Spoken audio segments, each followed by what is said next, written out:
afternoon. We're happy to be back here in Pasco County. We were able to be here several weeks ago where we launched Monoclonal Antibody Treatment Center at the Fasano Center in Hudson, and I'm pleased to report that statewide we now have 25 different treatment facilities that are being run. That's in addition to what's been done since December in our healthcare system and hospital systems to give people early treatment through these monoclonals.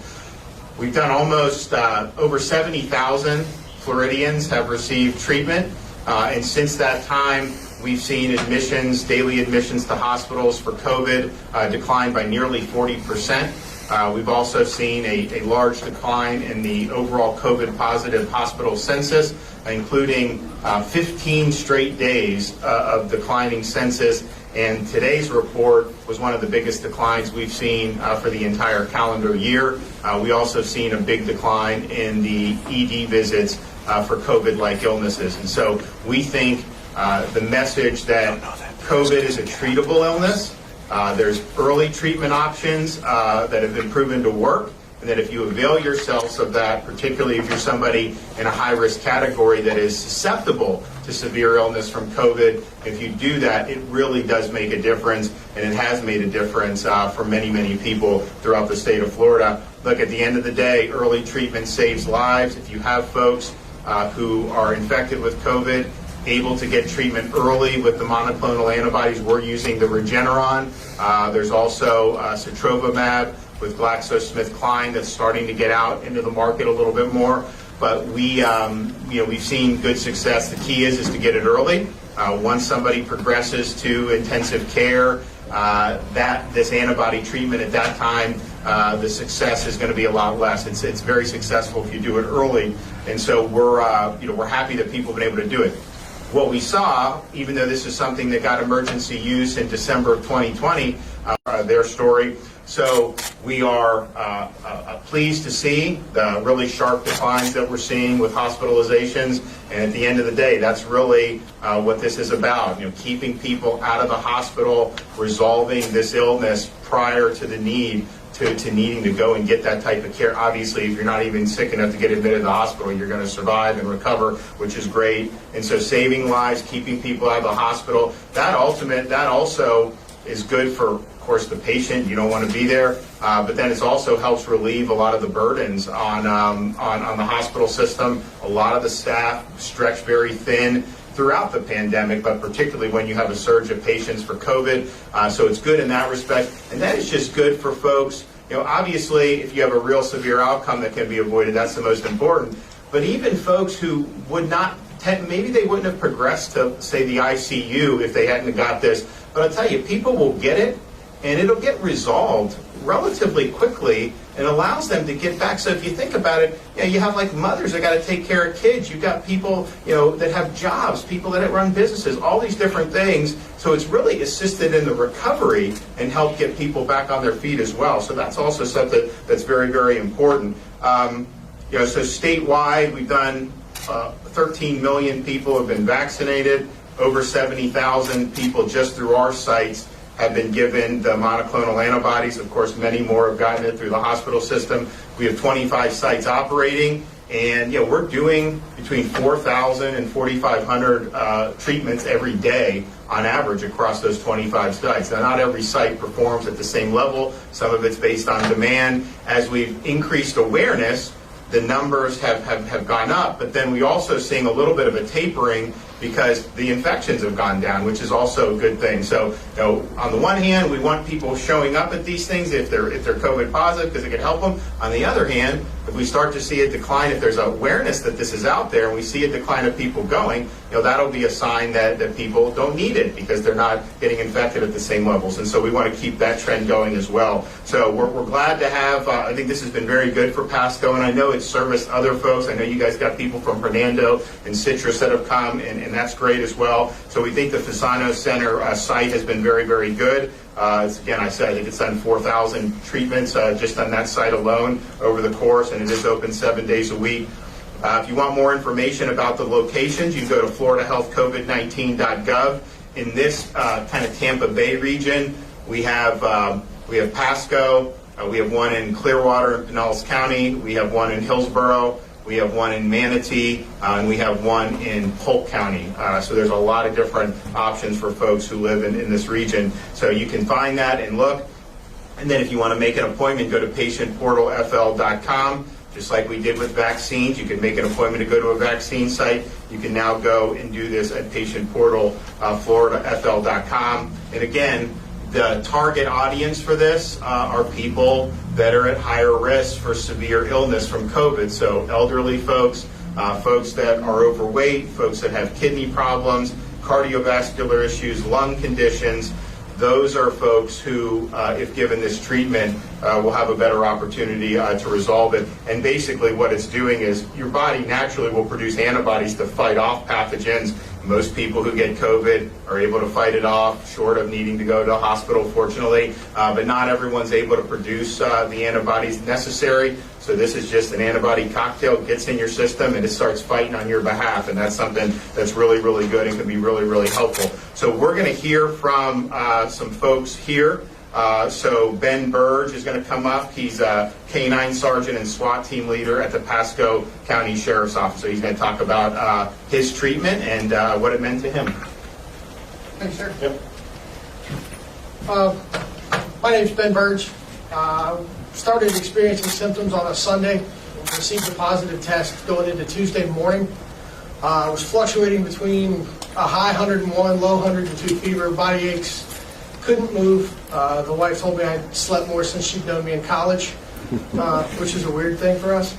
And was able to secure an appointment on a Thursday morning. Was in and out, some of the most professional and efficient people I've ever had the pleasure of dealing with. In and out by 9:45, including the observation time. And by 7 o'clock Friday morning, felt like $1 million.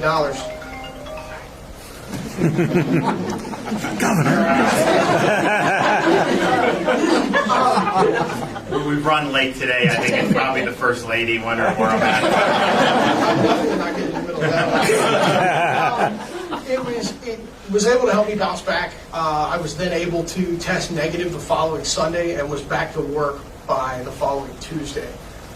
With the demanding stuff that we do with my profession, I'm convinced that it helped me bounce back and get out there with my guys and being able to serve the citizens of the county. But went from feeling zero to hero in 24 hours, and just can't thank the program, the people, the governor enough for what it meant to me and my family and my guys. So I appreciate it. Thank you. Yeah. Okay. Kyle Hatfield, he can also talk about what he did in terms of his recent treatment. Sure. Thank you.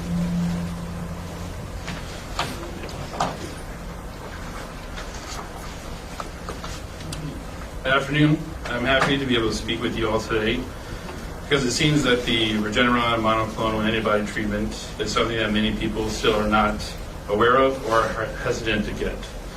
I wanted to start by explaining that I've had COVID twice now. The first time back in December 2020, and most recently I was sick about a month ago. Thankfully, our bodies were able to fight COVID without medical intervention the first time, and as the spike in cases occurred this summer, we took proactive steps to be safe, such as wearing masks and taking other supplements along the way. And then in December 2020, when our whole family tested positive for COVID for the first time, really it was my wife and I who only had the symptoms, and the kids were asymptomatic, thankfully. And we were worried because of those factors that would make us consider more at risk for severe symptoms. My wife and I dealt with the horrible headaches, sore throats, coughing, congestion, aches, and fatigue. It lasted for about a week, mainly 2 or 3 days feeling terrible, and then gradual improvement through it all. While other symptoms went away, we did not immediately gain our sense of taste or smell back. And for those, this can be challenging to find to eat when you lose those senses. And for many more months for me, it took even longer to recover those senses. Now I'll share with you my most recent experience. My symptoms began with a sore throat and a slight fever, and I was lucky to get a quick appointment for a COVID test. My test came back positive. I shared this information with my wife, Megan. Within about an hour, she had me registered for an appointment at the Regeneron monoclonal antibodies treatment site in Tampa for a few days later. She She had heard about these sites because as a school district employee, she had been following the news related to COVID updates and had seen the governor's press conferences about the treatment centers. I had no idea what the treatment was and had not heard about it until she shared articles and informational videos once the appointment was made. In the days leading to the appointment, I did develop a fever. It reached 104 for 2 days, heavy fatigue, and losing my sense of taste and smell yet again. I took those vitamins and supplements and in addition to medicine to treat the fever and symptoms, along with ice packs to help bring down the fever and lots of rest as well. It was a scary time. It was time filled with concern whether I felt lucky enough to overcome this virus for a second time, whether I would be hospitalized, given the odds against me, and whether it would spread to my family. My wife was also scared and didn't sleep those nights, constantly checking my temperature and using the pulse oximeter to check my heart rate and oxygen levels as I slept. Luckily, everyone else in our family tested negative, and I continued to remain negative, which was a little unbelievable as it was about 8 months since we previously had COVID. Getting the Regeneron treatment was a simple process. The nurses and assistants were polite and helpful. I expected it to be a little bit more stressful with the surge in cases and knowing that healthcare workers are working tirelessly these days to handle so many sick patients. It was a really clean facility, and even the parking lot setup was well organized with helpful attendants outside. I received the injections, stayed for an hour where I was offered free beverages and snacks as the staff made sure I felt fine, and I was done. There was nothing more I had to do in the follow-up or to prepare for the appointment itself, other than make sure not to go on an empty stomach. It was easier than I expected. After the treatment, I felt better and pretty much back to normal by the next day, just as the nurse informed me. Another thing I noticed that was different this time around was that my sense of smell and taste came back almost immediately rather than months. I have been sharing my experience with people I know who are concerned about getting sick and those that I know who recently tested positive. And one, in fact, actually went this morning to get the treatment and looking forward to bouncing back just as I did. Though it's upsetting to see that there are so many people who, like me, didn't know such a beneficial treatment option. Since getting the Regeneron treatment, I have noticed in the news and on social media that people are politicizing this treatment. And that is upsetting because I think that falsely discourages something that would be a benefit to all people who are either diagnosed with COVID or those who have been exposed. I hope that the treatment continues to be made easily accessible to those who need it, and that other states follow Florida's lead in providing this option to their citizens. My twin brother in Pennsylvania and our family in New York really haven't heard much about this treatment, but based on my experience, they hope their governors will make a bigger effort of educating their citizens about this treatment option. We all want COVID to be a thing of the past, but I think it is important to continue to be proactive about not only vaccination for those who desire it, but also getting the proper treatment once symptoms develop. Whether vaccinated or not, people are getting sick. The monoclonal antibodies are an option that more people should include in their treatment plan, as they are an effective tool to a quick recovery.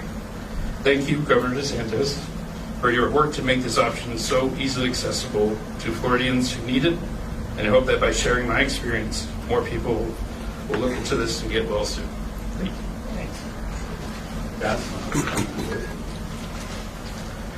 Thank you, Governor. Appreciate it very much. Gus Vilarakis, I want to thank you for thinking outside the box and being proactive on this. Governor, I appreciate it very much. We're going to save lives with this. Awareness is the key, ladies and gentlemen. I want to thank all the presenters here who gave their testimonials. I've talked to many folks, many constituents. They have told me they've received this particular treatment after being tested positive, or if they've been around a particular individual that has tested positive, and they've had positive results. I'm going to tell you my story now. I tested positive in January for COVID-19, and I had flu-like symptoms, actually more than flu-like symptoms. But I could handle it. But I thought about my kids. I thought I want to see my grandchildren. I am high risk. I have diabetes, and I have heart disease. I've had 2 stents. And I'm not ashamed to tell people, but to please see your physician on a regular basis with regard to this. But I knew I was high risk, So what I did my own research and said I probably could get through this, but I'm not going to take any chances. And did my research, found the Regeneron monoclonal antibodies, and I was given the antibodies probably the evening. The morning I did the research, then I contacted the individuals, and I was given the antibodies, and within 24 hours, I felt great, folks. This is something that everyone should consider. And the fact that there's no cost if you go to the state site, is that right, Governor? No cost. For our state sites, yeah, no cost. For our state sites, no cost. And the fact that it's accessible. So in other words, you don't even have to have a physician referral. You can go straight to the state location, and they'll administer it intravenously, but also with injections. Is that correct? So you have an option. There's no excuse, folks. I've seen people get better within 5 hours. So if it's high risk, if you've been tested, if you've tested positive, or you've been around someone that has tested positive, please try this. I'm begging you. I'm going to have town hall meetings. I give credit for the governor. I mean, this is good stuff. It's not politics. Take the politics out of it. Okay, folks? This really works. So save, and if you have a loved one who has tested positive, make sure that you get them to the location as soon as possible. Thank you.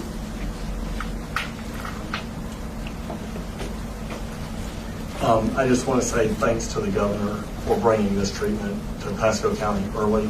I think we've said over 4,000 people have visited our treatment site, and I had monoclonal antibody. I had COVID in December, and I used the Eli Lilly version, which obviously was not as effective on the Delta variant, or originally thought. My doctor gave me the same guidance, said 24 hours from now you're going to feel like a new person. I had the fever, I had chills, and sure enough, about 24 hours later, my symptoms had gone away. And so it's something that's very effective. If you have been vaccinated, go get the monoclonal antibody. If you have not been vaccinated, if you do this, you will save yourself probably a hospital stay, or at least give you the chance not to do that. I'm very proud that the governor has made this such a big issue in Florida. Everybody in Florida, I believe, is now aware of it, and so you'll see the hospital stays continuing to decline because of your work, Governor, and bringing attention to this, and the deaths will be declining. And we really appreciate you being here in Pasco today. Can you say your name, sir? We don't know. Nobody introduced you. My name is Wilton Simpson, and I'm currently serving the Senate. I'm sorry. Ken Shepke, Dr. Ken Shepke, Chief Medical Officer, Florida Division of Emergency Management. Thank you, Governor. Thanks to the governor's leadership, Florida now has the tools we need for COVID-19. We've got our prevention arm with the vaccines, which, despite the breakthrough infections, have held up really well to prevent severe disease, hospitalization, and death. And I know a lot of folks who even recently got the vaccine or currently considering are reassured by the fact that Pfizer now has full FDA approval, and we've got some new safety data in pregnancy. But it takes about 6 weeks for that protection to build up. And what we've really lacked in Florida is what we've heard about today, is the fact that not only can COVID the severe effects of COVID be prevented by vaccine, if you get COVID-19, whether vaccinated or not vaccinated, this is a treatable illness. The monoclonal antibodies have been proven in multiple scientific studies to decrease severe disease, hospitalization, and death. But like all medical interventions, it works best when given early. So if you do get COVID-19, you don't have to just sit at home and hope you don't get worse. Go to one of these sites. Now we've got widespread access to this thanks to the governor's leadership. Don't wait for it to get severe, because then it doesn't work as well. Get it nice and early, and you'll end up like some of these testimonials you heard. It works quite well, and we've treated over 70,000 people. Unquestionably, we've saved lives and prevented thousands of hospitalizations. Thank you, Governor. And so so you have the Regeneron that's being used at these sites, and again, that was something that the federal government had basically purchased directly from Regeneron, and so it all flows through there and then down here. So it's not like Regeneron's just on the market generally. This Citrobimab, which is the newest monoclonal antibody that's made by GlaxoSmithKline, there's no agreement with the federal government on this, and so it's something that's in the market, and I think is going to be expanded. So Ken has spoken with them. I've got folks in my office trying to figure out what are the options of it? Because I mean, I think it cost about $2,000 a pop to do the treatment. This is only IV with the sotrovimab, but there's almost all this is eligible for reimbursements. There's a program for people that aren't insured. So we're looking at seeing how we can bring that in as another option. That will be IV only, although they are working on getting. What are they working on for the? Intravascular injection. Yeah, the injection. So it would basically be an injection in each arm, right? That's right. So that's now being studied. We may get an approval on that by the end of the year. That obviously is good just because it's easier to administer when you have that. But that's going to be something that we're going to look at. We're going to continue on with this, and we're constantly evaluating the demand. We have some sites that do 300 almost every single day. We have others that don't do even 100, and so we want to figure out how that demand works. Obviously, as the prevalence goes down, there's going to be less of a demand for it. That's a good thing if people aren't getting infected in the first place. But we do foresee that this is going to be something that we're going to have to work on for the long haul. There's this. We have obviously a summer wave. We had one last year. We have one this year. And we're one of the southern states in the Pacific Northwest are really the only that have gotten full Delta waves so far. I think you're going to probably see that in other parts of the country, but we also look to see, our prevalence increase as we got into the winter. Not a spike like the summer, but it did go up. And so we just want people to understand that, as things start to go down, it doesn't mean the ball game is over. There's still going to be a need to have these tools available. We have now in Florida, I think 13 million people have been vaccinated. It's close to 85% of everyone over the age of 50 have been vaccinated. So and we're number one in the southeast region for that. And then we're clearly number one in the country for expanding access to the treatment aspect of this. And I think it's two sides of the same coin. You gotta focus on both. Even Pfizer, the CEO just came out recently, said we're actively Pfizer's working on an antiviral, because they said, the vaccines are important, but you're going to need to have treatment as well. And so I think more and more people are coming to the understanding of that. And so we're happy to be able to raise awareness, which I think is the most important thing, because had we not done these sites, if you had 100% awareness, more people would have gotten it anyways, because it is available in our health system, not to the extent that we've made it, but still. And now we have a high understanding of it and relatively easy access for Floridians, particularly for folks who are elderly or folks that have some serious health risks. So that's the name of the game. Treat them early, save lives, and let's just make people feel better. The fun thing I just say is the studies are great. Ken talked about it, others have talked about it, and you see obviously what's happened in Florida with the hospitalizations really dipping down sharply. And so that's obviously the data rules. You got to look at the data, and I can talk to you as an individual, and if you tell me something, but the data says the data is really what you have to go by. But at the same time, it is interesting to note. I'd say most of these people would agree with me. You talk to almost anyone that's gotten this, and you get almost the same response, almost invariably, saying, "Yeah, the next day or 2 days later, I felt like $1 million. I felt so much better." And when you're sick and you get a treatment and you get better, then you know that the treatment really made an impact. So I would just say that the stories that we've gotten have been very, very positive, and I think the satisfaction on having this as an option has been very, very good. So COVID is a treatable illness, and the early intervention, the early treatment through monoclonal antibodies can save lives and keep you out of the hospital. Okay, we'll take some questions. Governor, how would you respond if and when the president issues widespread COVID testing in schools? Is that something you would fight here in Florida? And your response to the judge ruling that the anti-riot law you support violates First Amendment rights? I did not know that. Which court was that decided that? Because we got the one dismissed. Was that Northern District of Florida? U.S. District Judge Mark Walker's ruling. That's a foreordained conclusion in front of that court. So we will win that on appeal. I guarantee you we'll win that on appeal. Just like we'll win the parents' rights one on appeal, just like we won almost anything out of Tallahassee on appeal. That's just kind of the way the cookie crumbles.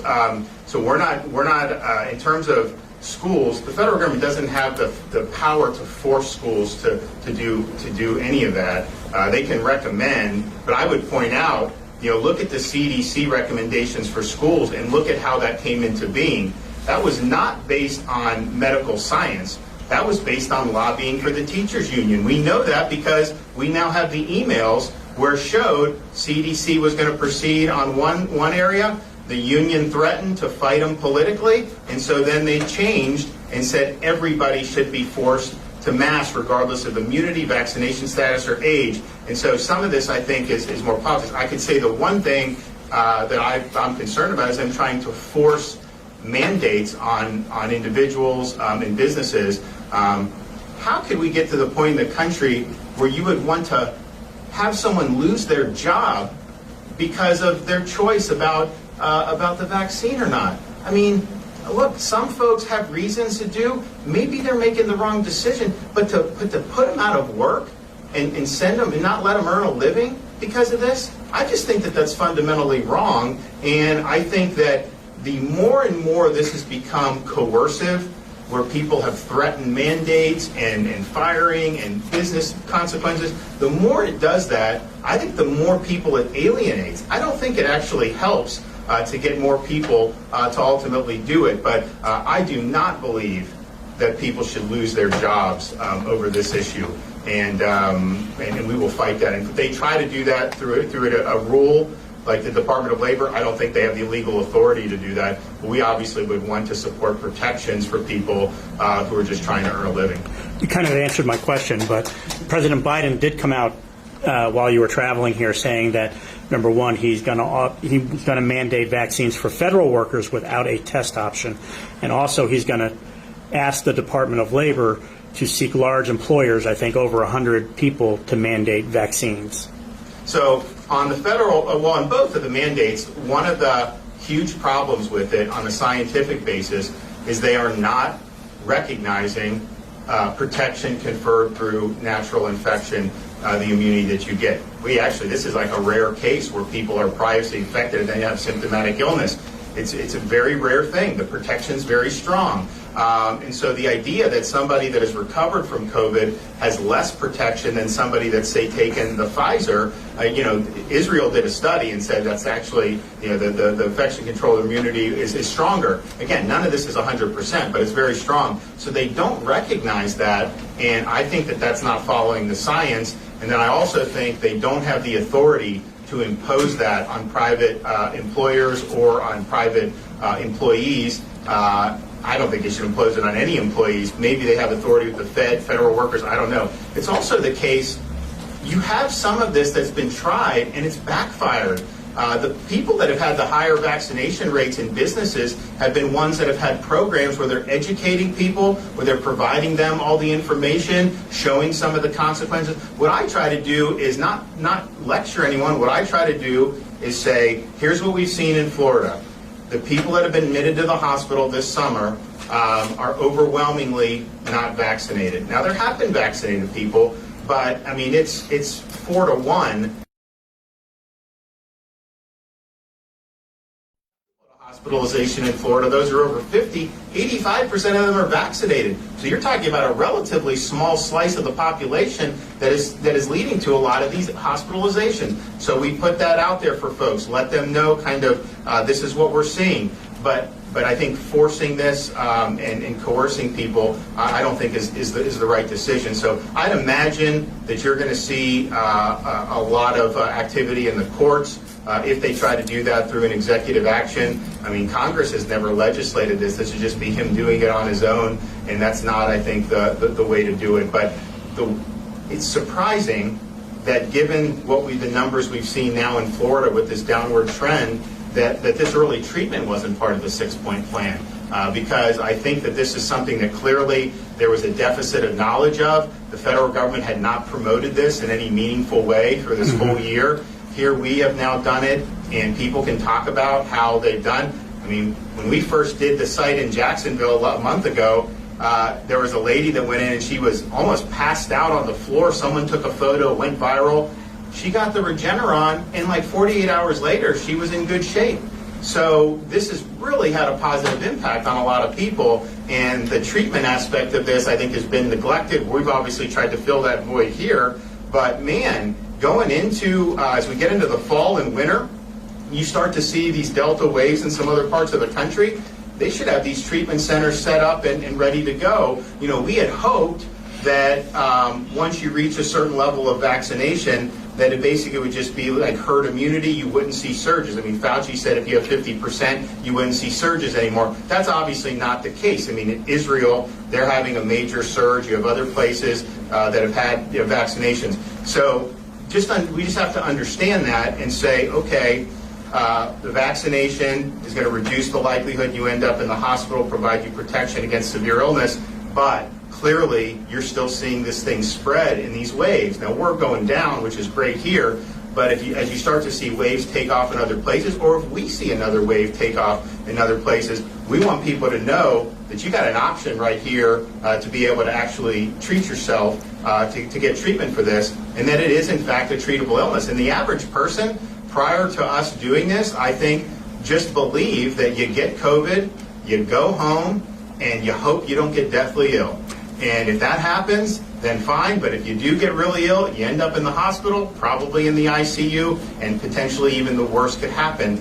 Those days have got to be over. We've just got to let people know that this is an option. And again, I don't support any mandates of any kind. So if this isn't for you for whatever reason, no one's going to say that you have to do this. I mean, this is up to you, but you just know it's out there, I think is very, very significant. One quick question before Masha, but you know, you come and you've been touting monoclonal antibody treatment for a very long time, but in the same breath, we don't hear you push to try to get the rest of the 15% adults vaccinated. We don't hear go get vaccinated coming out from you. You've heard that a lot. I mean, we've done over 50 events since in the last, since we rolled out the vaccines, talking about it, providing it, and but not lately. And we've done a lot. Well, it's also the case, as Ken Shepke said, if you do get it in the midst of a wave, it's going to take about 6 weeks to get that protection. So it's not saying don't do it, but you also don't want to tell people that if you get infected, that the vaccine would treat it on the back end. This is a treatment. There are two sides to the different coins. So we had probably the most robust vaccine distribution plan in the country. I remember we come to Pasco. We're doing it in these senior communities. We're going around providing it, and then as we did the seniors, we got it into, businesses could come get their employees. We did all that, and I think that was something that's been, that was well received. But at the same time, treatment's just a different component to it. And let's just be honest, 100% of adults in Florida know that there are vaccines available. We don't need to set up sites because all you got to do is go to your local pharmacy. Every single pharmacy will give them to you free of charge. In fact, anywhere I go, I see the signs in the wall. So people understand it, and the reason why we've done this during this wave is because we saw a need for it. I saw people getting admitted to hospitals who would not have if they had just known about this. And so we decided to do something about it, and we've been able to help an awful lot of people as a result. Yes, ma'am. So this is a little off topic. Multiple law enforcement officers tell me that they're very frustrated with our juvenile justice system, from St. Pete to Polk to Volusia County. They say the system keeps releasing serious repeat offenders. Two flaws. One is the DRE. The second is the 21-day max hold. I was curious if you would look at our reports and take a look at this, and also wanted to get your thoughts on the current juvenile justice system and its treatment of serious... So these are the sheriffs in those counties? The Polk County Sheriff, the St. Pete Police Chief, and the Volusia County Sheriff. Yeah, no, I'm happy to look. I know my office has worked with the Volusia Sheriff because we've had issues down there. I'm happy to sit down with Grady Judd, great guy, to see kind of where we're going. And, we're also... we're at a point now where I think with that agency, if we need to make some moves, we probably could do it. But it's a tough issue, but it's definitely an issue that's been very problematic in some of these communities. And so, yeah, we absolutely would be willing to sit down, review that, and take any suggestions that they have. Okay, well, what about the Bucks? Well, that's what I was going to say. I hope the weather holds up tonight, but either way, I like our chances. And I mentioned this the other day. We were in Lakeland. I'm growing up here in like the 80s and 90s. We didn't have a lot of championships happening in the Tampa Bay area, right? Now, just think how lucky people are. I kind of feel like someone that just moved here like 4 or 5 years ago, they kind of think this is how it's always been. Now, this has really been a golden era for us when you look at the Lightning, the Rays, and you look at the Bucks. And, the only thing I would say is like, if, I'm a homer, obviously, and I'm a Bucks fan, so I'm going to do that. But if I take myself out of that and be more objective, I just would not bet against Tom Brady on anything. And so I think we're going to have a good season. So we'll see you guys soon. Thank you. Thanks a lot. Yes, sir.